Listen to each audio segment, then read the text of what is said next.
Well, hey guys, happy Vlogtober day 19. In today's Q&A, I'm going to address all of your questions about folliculitis. I get many questions about this, particularly in the comments section of a lot of my hair care videos, which you can find in a playlist called Hair Care Q&As, as well as my more recent video about scalp care and approach to taking care of scalp health. But folliculitis, if you're not familiar, is actually a group of skin conditions that are related to inflammation and or irritation, specifically around the hair follicle. So this skin condition can occur anywhere on the body where there are hair follicles. The face, the scalp, the back, buttocks, trunk, thighs are very common areas. Can't get folliculitis on your palms or soles. There are no hair follicles there, hence the joke, having hairy palms. So there are no follicles there. You cannot get folliculitis on your palms and soles. But folliculitis is actually, like I said, a group of skin conditions. It is an umbrella term for many different skin diseases in dermatology. There are many different causes of different types of folliculitis. And therefore, when people ask me, do I have any tips or suggestions about folliculitis? My next question is, well, what type of folliculitis? That's very, very important. So in general, folliculitis presents as little red bumps that are right on top of our hair follicle, or what many of you appreciate as a pore. They can be itchy and or painful, and they are often topped with a little pustule. People refer to this as a whitehead, but it's actually something called a pustule, which is just a collection of inflammatory cells that are trying to repair the inflammation around the hair follicle. And they collect there and kind of pool up at the top. They're debris. And that's usually how it presents. I will attempt to insert a photograph up here of a common folliculitis. But there are many different causes of folliculitis. It can be infectious due to an infection on the surface of the skin that trickles down into the hair follicle. It also can be part of a larger skin disease like acne or another condition called hidradenitis suppurativa. It also can be due to things that you are putting on your skin, irritation. It can be due to contact with things on the skin. Because there are so many different causes of folliculitis, the very first step is to realize that you can't self-diagnose your own folliculitis. I would encourage you to seek either your primary health care provider as a first step, or to see a dermatologist for evaluation and management. Because the way that folliculitis is approached is not only the way that the folliculitis presents as far as where on the body it's occurring, but some tests need to be done. A little swab of the pus bump usually is taken, and it is sent for culture to determine if and what type of infection may be causing it. That swab material is also swiped onto a microscope slide and examined for infectious agents, different cell types, and furthermore, sometimes a skin biopsy may even be needed to further clarify the type of folliculitis that is going on. Having a workup like this to determine the actual cause of the folliculitis is very important, particularly in cases where the folliculitis has been going on for a long time and is not responding to empirically prescribed treatments. The reason this is important is that depending on the type of folliculitis, there are very specific types of treatment that would be recommended. And some treatments for some types of folliculitis, if given for other types of folliculitis, will actually make those worse, okay? And therefore, I will emphasize to you that not only can you not self-diagnose your own folliculitis, you don't, have x-ray vision to know if it's what type of pathogen it may be, if any, or if it's irritation. You also, can't just empirically self-treat, because you could potentially be making it worse by just, self-treating something that you think is one thing when in reality it is something else, and you're actually making it worse.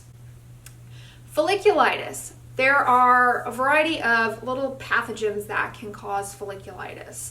First group of pathogens that can cause folliculitis are bacteria. Probably one of the more common bacterial folliculitides is staphylococcal folliculitis. That tends to happen in people who have a background of eczema. They have a tendency to develop little staph infections on their skin because their skin barrier is impaired, and that staph bacteria can trickle down into the hair follicle and cause a folliculitis. Other groups who also have a tendency towards staph folliculitis are people who are working out in gyms and sweaty environments, and people who do contact sports like wrestlers.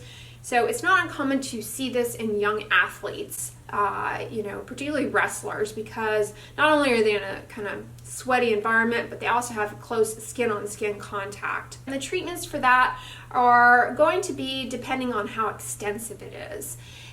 It may be just some topical antiseptics that are either over-the-counter or prescribed. It may be a combination of that along with some hygiene measures, some lifestyle measures, things to do, for example, in the gym to sanitize gym equipment, as well as maybe some topical antibiotics to kill the staph. Sometimes, however, the staph can be pretty deep down in the hair follicle and require an oral antibiotic as well. So, that is how that is approached. The other type of bacterial folliculitis, which is less common, is something called Gram-negative folliculitis. This is due to a little bacteria called Pseudomonas that lives in water, that is water-loving and lives in watery environments. This isn't very common. It occurs in two settings. The more common and unusual setting that it occurs is it can actually happen as a consequence of being in a hot tub that is not appropriately chlorinated and at the right temperature. So the Pseudomonas can overgrow and people hang out in the hot tub and then they develop a pseudomonal folliculitis, usually on the flanks or the sides of your body. And so that's one way. It's not super common, but that's probably the most common way that pseudomonal folliculitis would present. And then very, very, very rarely in people with acne who have been treated with oral antibiotics for a long time, with no interruption, for example, they rarely can develop a gram-negative folliculitis on their face, for example. Because the bacteria, their natural microflora is so altered from the long-term oral antibiotics that Pseudomonas can kind of take over and cause this problem. Very, very, very rare though, particularly, when the way antibiotics are given for acne. Next up is yeast. There are two different types of yeast that can cause folliculitis. The first is Malassezia or Pityrosporum. I've talked about this yeast before. This is a yeast that lives on everyone's skin, is part of our normal skin flora, but can proliferate excessively sometimes in people, particularly people who have oily skin, people with something called seborrheic dermatitis. I have a whole video on that. If that's you, make sure you check it out. And also it is part of what drives dandruff. And occasionally, the Malassezia can trickle down into the hair follicle and cause a Pityrosporum folliculitis. When this happens on the face, a lot of people refer to it as fungal acne. And I know many of you out there are suffering with this. You found my fungal acne video. That's kind of how you found me. And so if that sounds like you and you haven't checked that out, make sure you watch that video. But Pityrosporum folliculitis can occur. And usually the treatment for that, as I talked about in the fungal acne, topical antifungals like ketoconazole, for example. The other type of yeast that can cause a little folliculitis is Candida. Candida is the same yeast that causes a vaginal yeast infection in women. It can cause oral thrush, oftentimes in babies. People with diabetes have a tendency towards having repeat candidal yeast infections. And sometimes the candida can trickle down into the hair follicle and cause a little folliculitis. This will happen more often in areas that are under occlusion and constant rubbing, like the skin folds. happens sometimes in people who are hospitalized and on their back, bedbound. It's hot and sweaty in the room, and they're otherwise immunosuppressed. Maybe they're getting medications that lower their immune system, and so the candida takes over a little bit on their skin and can cause this problem. So that's another type of infectious folliculitis due to a yeast candida. And viruses can also cause folliculitis. The virus that causes cold sores, herpes, the herpes virus that causes cold sores, those painful breakouts that can occur on the face, that little virus can also, when it wakes up out of our immune system and causes these problems, sometimes it can wake up and hang out or trickle down into the hair follicle and cause little bumps that are folliculitis in presentation and are related to that. They tend to be painful or tingly, and the treatment for that is going to be an antiviral medicine like acyclovir, for example. The other virus that can do this as well is varicella zoster virus, or the virus that causes initially chickenpox and then later can wake up in our immune system and cause shingles. That virus loves the hair follicle, and so one of the first signs of shingles is little bumps, oftentimes around the hair follicle in a very specific distribution. And again, the treatment for that would be a virus medicine to help it go away a little bit faster. Now, another little critter that I don't think I've talked extensively about, but I do get questions on, and that is Demodex. Demodex is a little mite that lives on everyone's skin and really freaks everybody out when they hear about it. It lives in our hair follicles, and everybody has this little mite, and he's not dangerous, but sometimes he can take over. It's thought that Demodex play a role in rosacea, actually. And I think a lot of you out there have asked me about Demodex in your rosacea and Demodex treatments. There's a topical medication called cilantro out that many of you have asked me about that can treat the Demodex. And so that kind of has a characteristic appearance and distribution on the face that, dermatologists were pretty astute at suspecting. And occasionally, would be something that would be picked up also on a skin biopsy if needed. And it is more common on people who also are on immunosuppressive medications, namely people who are, like, for example, a transplant patient who is on immunosuppressive medicines to help them not reject their transplanted organ. They can develop Demodex folliculitis. So those are the critters that can cause folliculitis, but outside of infectious things, there are a variety of inflammatory things that can happen in the skin that present as a folliculitis. One that I've talked about before, and many of you out there suffer from, are ingrown hairs. I have a lot of male viewers out there who have asked me about ingrown hairs in the beards. I have a video on that, make sure you check it out. But ingrown hairs in the related to shaving, waxing, plucking, are due to they're a little folliculitis, basically inflammation around the hair follicle results in that bump, can go quite deep, can become quite inflamed, and be really problematic. The best way to remedy that, although not ideal and costly, is laser hair removal. That can really help, but a variety of other treatment approaches that I talked about in my ingrown hairs video would be the step for that.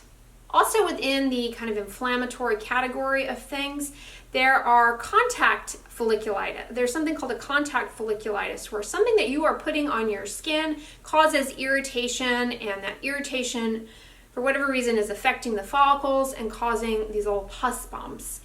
And so that can happen due to things that you're putting on your face, heavy cosmetics.